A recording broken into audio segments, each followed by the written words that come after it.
Hello everyone, back tuning into today's main video. We're going to have a look at the weather next week to 10 days for today's main video. It takes around the 30th of December. So we're running up towards the new year with the week to 10 day video updates now. We'll be able to extend out into the first part of January with the extended GFS and also with the ECMWF as well. We'll have a look at CFS V2 for January. It's starting to look very interesting now, the CFS. So I'll show you all the data that we've got from the CFS for January as well at the end of the video.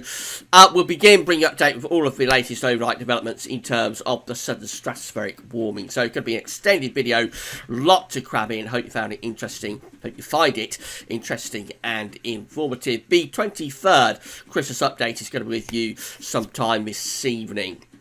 Before I do anything else, I'm going to say a big thank you to the latest donors for Gazovitz. So we've got two new donors via PayPal for Gazovitz. So I'm going to say a big thank you to Kevin Gittings. Kevin Gittings is our latest donor for Gazovitz. And also, I'm going to try and get this right. I'm going to say thank you, big thank you to...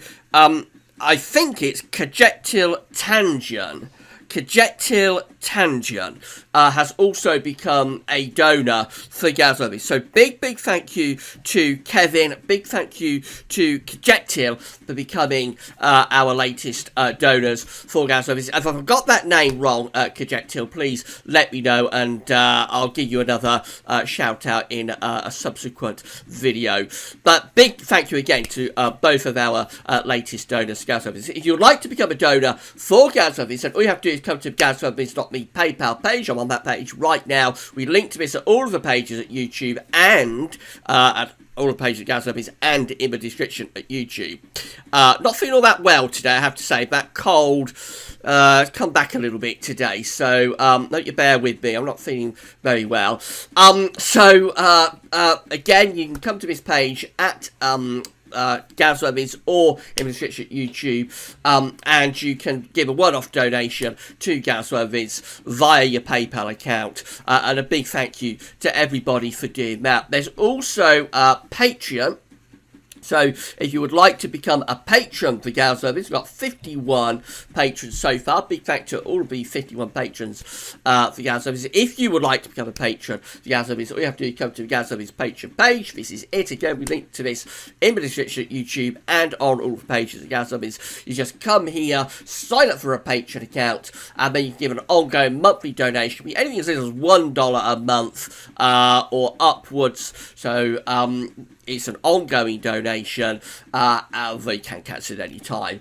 And by doing that, you become a patron for Gazovitz. So either way, you'll get a mention in the video. We'll say thank you very much to you, unless you'd rather remain anonymous, as a few people have chosen to do so. If you would rather remain anonymous, then all you have to do with that is just leave a little note with your donation and let us know that you would rather stay anonymous. We'll just say big thank you to this anonymous donor, something like that. So again, that's the two ways that you can donate to Gazovitz. You can either do it through PayPal or through Patreon and become a patron for Gazovitz. A big thank you to everybody for doing that, for becoming donors and patrons. And again, finally, a big thank you to Kevin and also to Kajetil for becoming our latest donors for Gazovitz.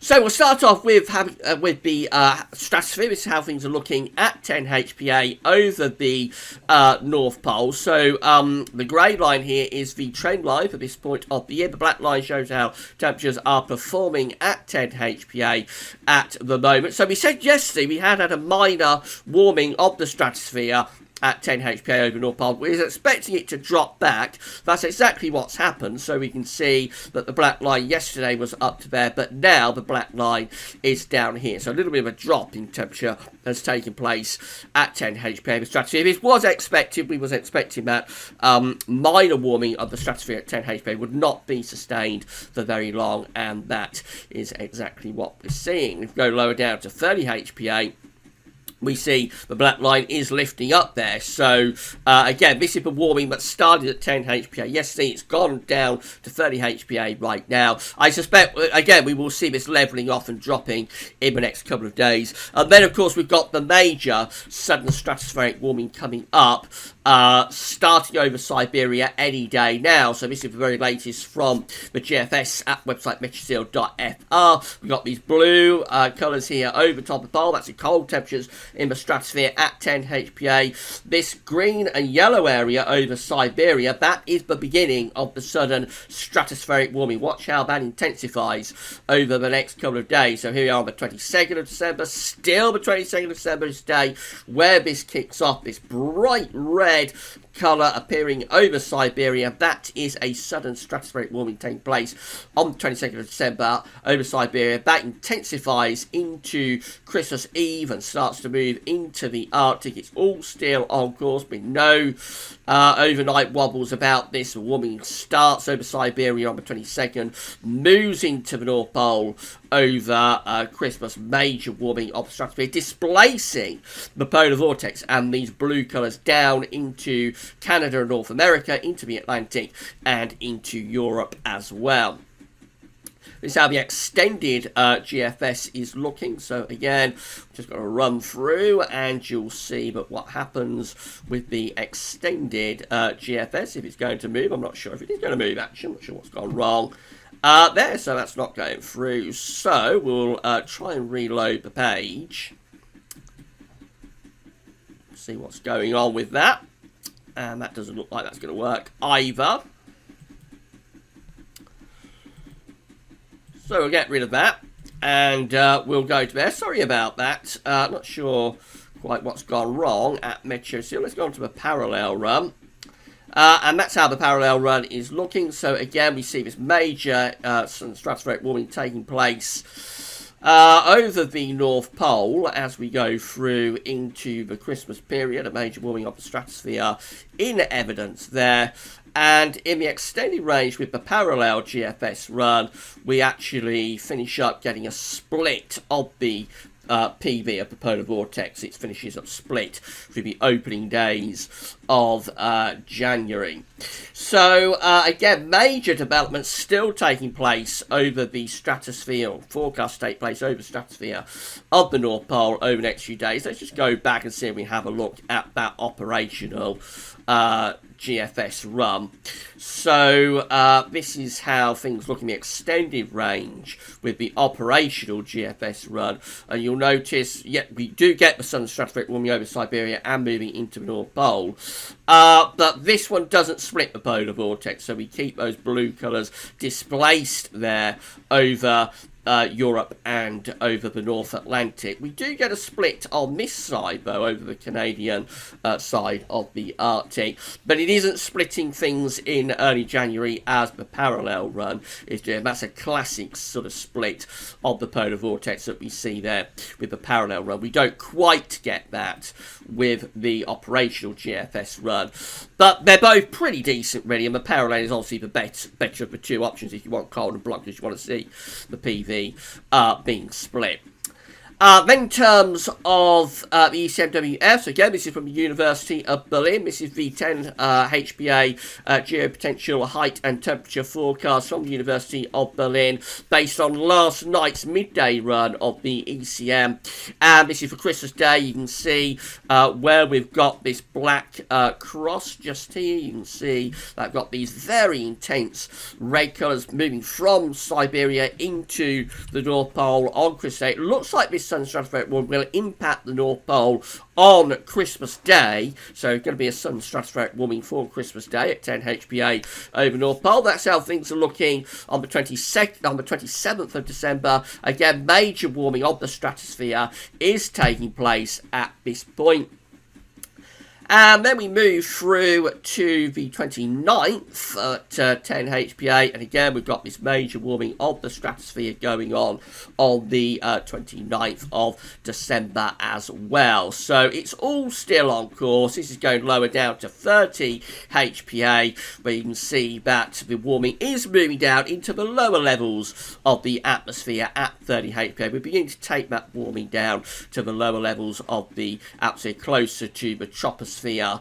And then in terms of the fluxes, you can see that at 1 HPA we are going for a really big reversal now of the solar winds at 1 HPA. Look how this black line is just crashing, so it's going down to an exceptionally low level at 1 HPA. That's right at the very top level of the stratosphere over the North Pole, but we're also projecting a reverse of the solar winds at 10 HPA as well. That's this blue line just here, and then the black dashed line is the forecast for 10 HPA. You can see that is going down to 0 as well. So a reversal of the solar winds is being forecast via the ECMWF for the early part of for the end of the year into the early part of January. I'll just take you back to so we'll go back to this chart just here.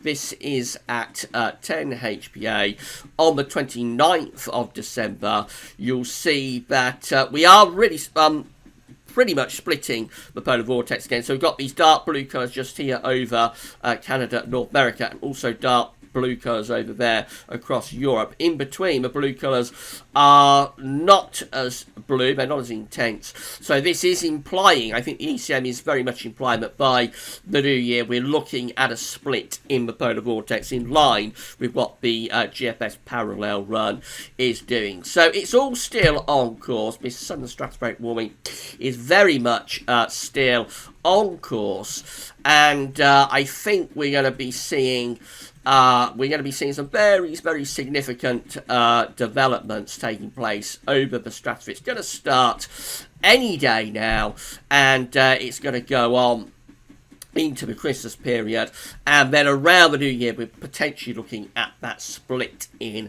the polar vortex. So it appears that it is still all on course, and we're going to wait and see what the impacts are as we get beyond Christmas into New Year and through to January. More on that in a moment.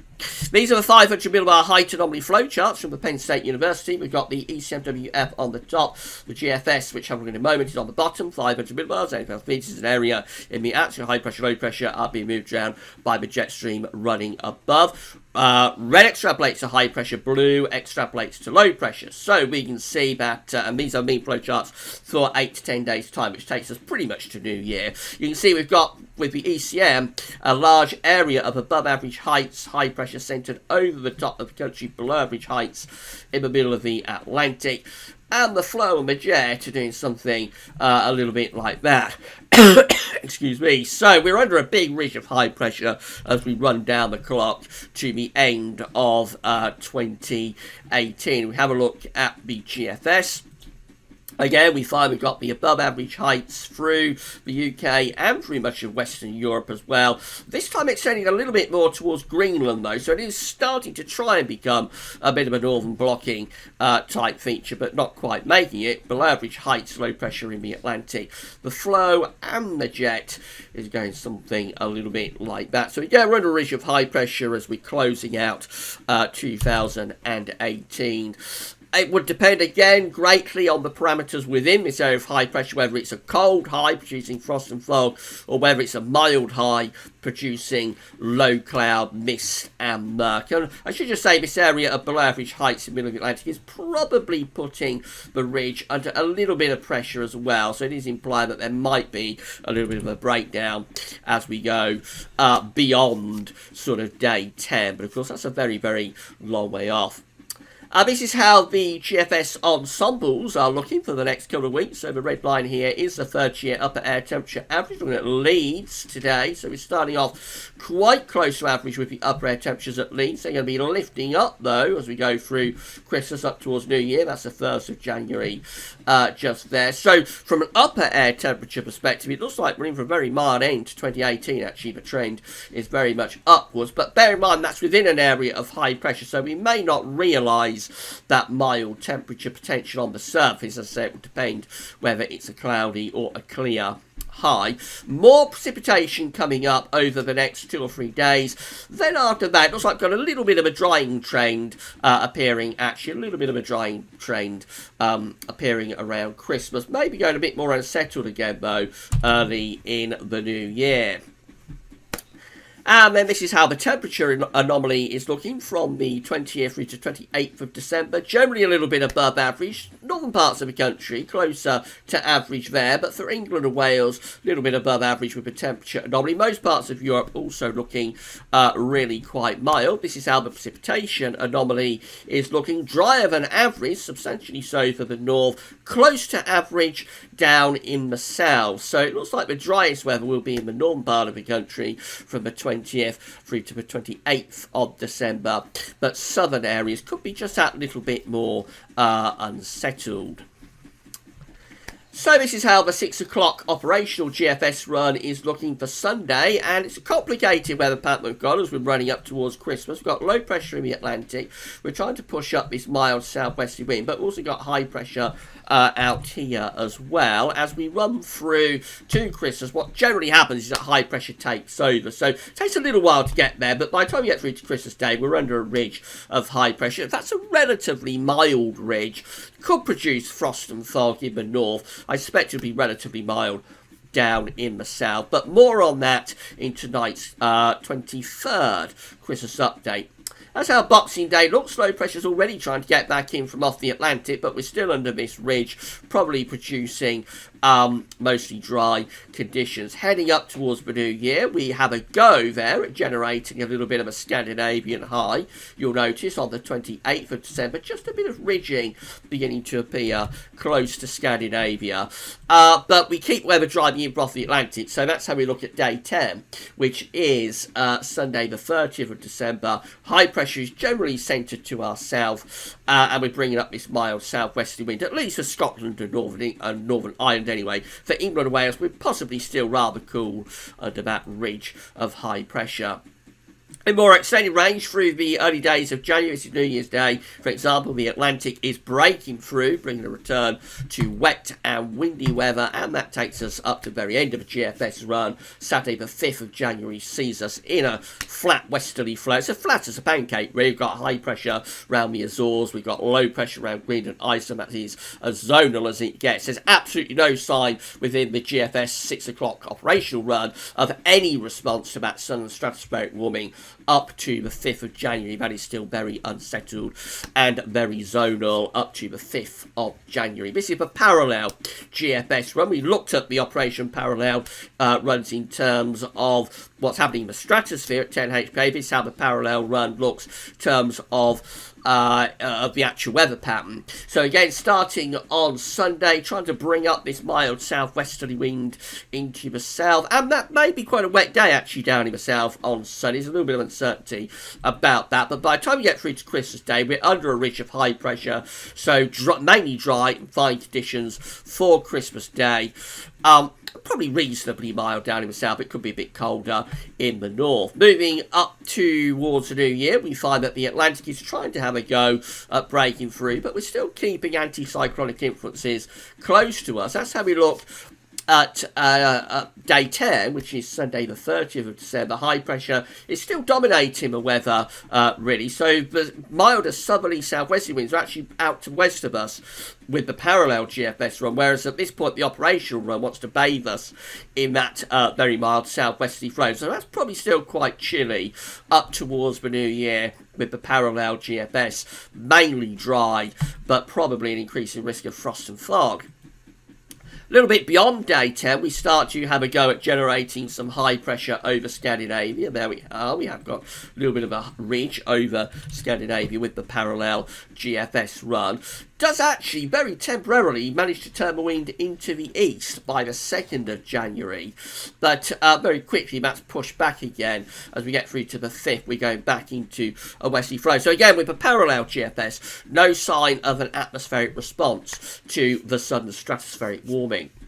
ECM looks like that. So again, we've got those mild southwesterly winds on Sunday, and then over Christmas we build up this ridge of high pressure. High pressure takes over for Christmas. Will be a very dry, very settled Christmas this year. We've just got to determine what the temperatures are doing, whether this produces frost and fog at night or whether it's relatively mild. Then we go up to day 10, and that's how we look. When we get to day 10, we've still got that ridge of high pressure centered centred just to our south. It's over northern parts of France, but the ridge is extending across most parts of the UK. So even up to day 10, it's mainly dry. Probably quite mild for northern parts of the country, those southwesterly winds. But down in southern areas, it will be mostly dry at this point, I would have thought. This is how the postage stamps are looking. So this is how the postage stamps look at day 10 in terms of the ECMWF ensembles. And what we see at day 10 is that pretty much all ensemble members, 51, that's 100% of ECMWF ensemble members at day 10, which is the 30th of December. It includes, of course, the control and the operational GFS, have above average heights more or less centred over top of the UK. So very, very good agreement that between Christmas and New Year, this area of high pressure is building in big time, and it really is taking over the pattern there as we get through beyond Christmas. If we go through to the very end of the ECMWF ensembles with postage stamps, which takes us to the 4th of January, you'll see that we've got 19 ensemble members that have above average heights out to the west of the country, with below average heights over to the east, and these ones are bringing in kind of like a west-northwesterly flow, a little bit like that. Then we've got another 13 ensemble members that have the above average heights, generally centred over slightly to the west of the country. These are anticyclonic, mainly dry, relatively mild. The air is drifting in from off the Atlantic with those. I've got another 11 that have above average heights to the east of us and starting to move it more towards the north. So these are trying to become a little bit more of a northern blocking type feature. They're still mild though, they're still bringing the air up from a southerly to southwesterly direction. But the difference is that the above average heights is extending a lot further north than we see with these two. The above average heights extending up towards the Norwegian Sea, and so they may just be the start of turning things colder. And then we've got a final 8 that on the 4th of January has this area of above average heights centred to the north and northwest of us. These ones could be pulling in some quite cold air from a northerly or northeasterly direction. So those ones might be a little bit colder as well. So just possibly the first few hints maybe for the ECM ensembles. Just maybe a few hints that that we're starting to move this high pressure a little bit further north as we get through into the first week of January. Finally, we just have a look at the CFS V2. These are 500 millibar heights broken down into week periods. The first week period will take us from the 20th through to 26th of December, with above average heights centred to our south and also above average heights to the north. So we're not far from having a blocking signal for this Christmas, but actually for us the main issue is that we're bringing in the wind from a west-southwesterly direction. So it's anticyclonic, but it is relatively mild running up to Christmas. That takes us to week 2. It's the 27th of December to the 2nd of January, with above average heights over the UK and drifting a little bit to the north. So just lots of dry and quiet weather to end the year and begin 2019 under a ridge of high pressure. Could be turning frosty and foggy, would depend on the exact parameters within the atmosphere. Then a change in week 3. We saw this in yesterday's video. This is the 3rd through to the 9th of January, when we take this area of above average heights and move it to Greenland. We've got below average heights coming in underneath it, and so the jet stream is going down there on the cold side of the jet stream there, and we'd be pulling in cold air from a northeasterly or northerly direction into that trough of below average heights. That looks much colder, I have to say, from a 500 millibar height perspective. Looks much colder as we move through to the opening days of January, and then go through to week 4. It's the 10th to the 16th of January, still with this strong blocking signal around Greenland, going over towards Canada a little bit, below average heights around here. Again, you'll expect the jet stream to be plunging through there. Looks very cold pattern for eastern parts of America, by the way. You bring the wind in from the north, from Canada, from the north into eastern America. For us, it may be that area of above average heights just a little bit too far over towards Canada for us to be very cold, but nevertheless it still looks like a pretty wintry pattern to me as we're going into the middle part of January. Signs of significantly colder conditions, I think, for January now with CFS-V2. It's how the 700 millibar high dominance is looking in terms of the monthly forecast for January. Strong blocking signal over Greenland, those bright red colours there for January being forecast over Greenland. We've got the below average heights underneath it through the Atlantic. The jet stream going down around here. We'll be bringing in winds from a northeasterly type direction. So it looks pretty cold, pretty wintry there, I think, for January now with the CFS V2, almost certainly in response to what's happening in the stratosphere, I would say. This is how the temperature anomaly is looking for January. Most of Northern Europe is now being forecast to have a colder than average month. Scandinavia, much of Central Northern Europe forecast to be colder than average. For the UK and Ireland, perched out on the edge of Europe next to the warm ocean, we're forecast to have average temperature anomalies. So it isn't yet back in these colder than average temperatures, but are over Scandinavia and northern parts of Europe. It's not backing them yet into the UK, but I think we would be very close to pulling in those cold winds really during January. Eastern America also forecast to have a cold month. Precipitation wise for January, the CFS is forecasting drier than average conditions to the northwest of the UK, indicative of the blocking high pressure close to Iceland and Greenland. Also, you see it's a bit drier than average over towards Norway, again indicative of high pressure. Everything with the CFS this morning is looking on course to be producing some significantly wintry weather, and this could go on well into January. This is what the forecaster Michael Ventris on Twitter was tweeting yesterday. So CFS now locked onto the upcoming Sudden Stratospheric Warming event. This may be the culprit of to the model's evolution towards North Pole and Greenland blocking. I'll leave the link to Michael Ventris's Twitter in the description at Gavsworth. It's always worth giving Michael Ventris a follow. He is a pro-met from America, working, I think, for WSI, Weather Services International. And finally, this is the CFS Week 6, and this is what Michael was tweeting last night. This is the CFS V2 Week 6 500 millibar geopotential height anomaly for this going into the second half of January, for the 21st of January through to the 1st of February.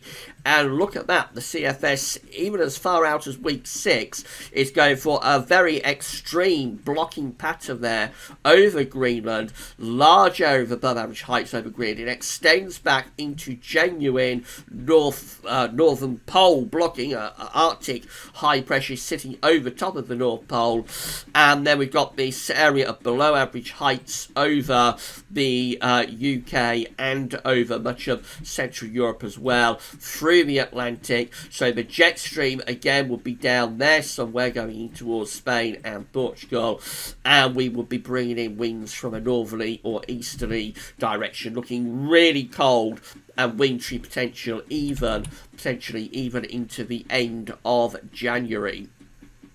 So there's not much sign of northern blocking appearing within the shorter range model output, which gets us into the opening days of January. But I still think we've got to be watching out for January. I think there is real wintry potential here because of what's happening with the stratosphere. And the models, the long range models, are really responding to this now. So it's just going to be a case of sitting back and waiting for the shorter range models to begin to pick up on this. They may not pick up on it for another week or two, like the GFS, the ECM up to day 10. May not pick up on it for another week or so, but I think when they do, we could well go off into really quite a cold January. So we should wait to see. I could be completely wrong about this, but as far as I can see, everything still seems to be on course to produce a spell of significantly cold and wintry weather for January, maybe the second half of January more than the first half, but I think it is still on course to do something quite noteworthy with this winter, so we should wait and see.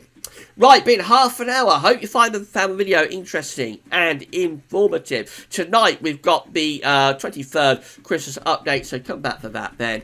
That's all for now, and thanks for watching.